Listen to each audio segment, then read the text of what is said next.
the volume of import actually has increased. Although import payments increased by about 5 to 6% in this year, but volume is much higher than that. Because if you look at petroleum price, for example, the price average decline is about 30%. And that 30% is our gain, actually. And it gives us the strength of the balance of payments side that we have. So volume increase is there, significantly volume increased in tonnage as well as in terms of containers. Both measures in Chittagong port indicates a strong growth in volume. So that's the positive side of it. Money market is an area where we started with a very difficult liquidity situation. The liquidity situation was bad, first on the foreign money side, that means the exchange, foreign exchange side. We have all seen the difficult time that we have passed through. I have to see all our foreign creditors lining up in Bangladesh Bank for delayed payments and settling it early on. So we had to settle about $3.5 billion of arrears which were accumulated, and we had to manage the flow of goods through managing the payments on time and reducing and eliminating all the arrears within a short time. But that was a challenging time, but that's behind us now. So money market now has a different dynamics, let me tell you. A lot of money went out of Bangladesh. Reserve level came down from 48 to 20 billion.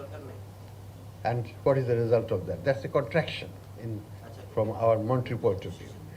That means if we multiply it by 120, and that's 24 billion or 25 billion dollar reserve loss, how much it comes to?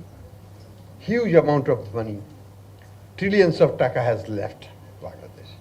So there was a very severe deceleration in deposit growth. Deposit growth last December 24 was 6.4%. 6.4%. What that translates into? If you have 18 trillion deposit, 6.4% growth gives you something like what? Like 2 trillion? No, like 1.45 trillion, 1.15 trillion only. The government alone borrowed from the money market 1 trillion.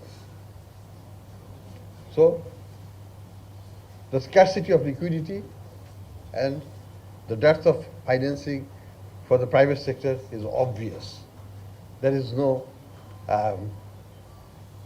we shouldn't have any other, that was the critical time that we have passed through. There was virtually very little money that the banking system could support the private sector with after government takes its cut out of it. This year, last December, I think if your data is correct, which you showed me today, the deposit growth has increased to 11%, from 6.4 to 11. And our deposit is now about 20 trillion taka. So 11% gives us 2.2 trillion. From 1.15 to 2.2 trillion, government takes this 1.2. Still you are left with more than 1.2. So that is from 0 to you got 1.2. Then 1.2 trillion taka additional resources to be disbursed by the monetary system, by the money market. So that gives you a relief. What is my expectation? My expectation is that this deposit will go to 14%. Why? What is the source of the growth? Source of the growth is primarily it's not the money creation. We didn't create any money to support the budget or support this or that. This money creation is happening because of primarily or mostly because of balance of payment surplus. It is the net foreign assets build up that's created the money supply. So what we are expecting is a 14% deposit growth. And that will be the crux. So if we can achieve that, we'll be back to the normal historical level for Bangladesh. And that will give you about 2 trillion taka in financing from the banking system for the private sector. And that will be the point of what I will call relief for the economy. You will have this suffocation, lack of liquidity, which is equivalent to lack of oxygen in your body. That will go away, and you'll be breathing much more easily. Yes, coupled with that, of course, so that should help bringing down the interest rate as you go on. Because banks will be forced to lend. Banks last year was making money, tons of money, very good for business. But they were doing it under the comfort of a comforter, because the government was taking all the money and no risk, no gain. Very well, you can sleep, rest, and have record profit and good dividends and good bonuses for themselves. But now you have to lend, because you will have extra $2 trillion taka to disburse, and you have to lend.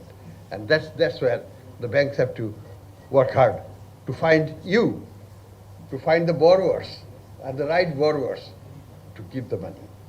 And that's when, again, as I said, the oxygen will start flowing in the body.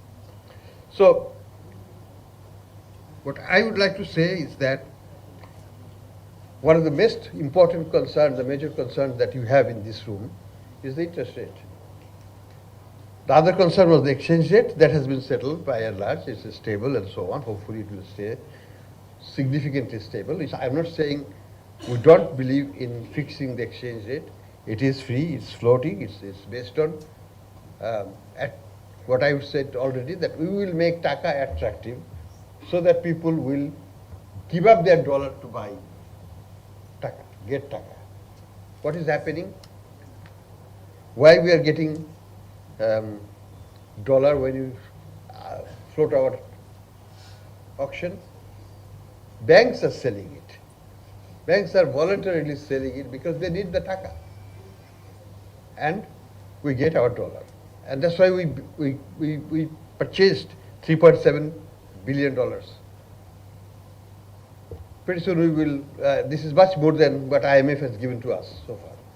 So $3.7 billion, no obligations attached, nothing, it's our money. No repayments to be done. It's simply in our coffers. With that money also we injected about 45 billion taka in the market to inject the liquidity, which also helped build up the deposit growth. So this is the circularity, this is the way we are trying to manage the money market condition. And we hope, provided I'm still not happy with the inflation performance. It is still stuck at 8% plus level. I want to bring it down to below 5. So I have to wait for some few more months. It has to happen. But when, I don't know. But how I know?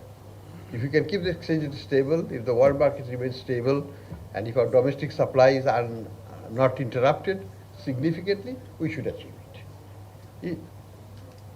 So, what is our expectation? Our expectation is that as soon as inflation comes down by little over 1 percentage points, we'll start rolling back the policy rate.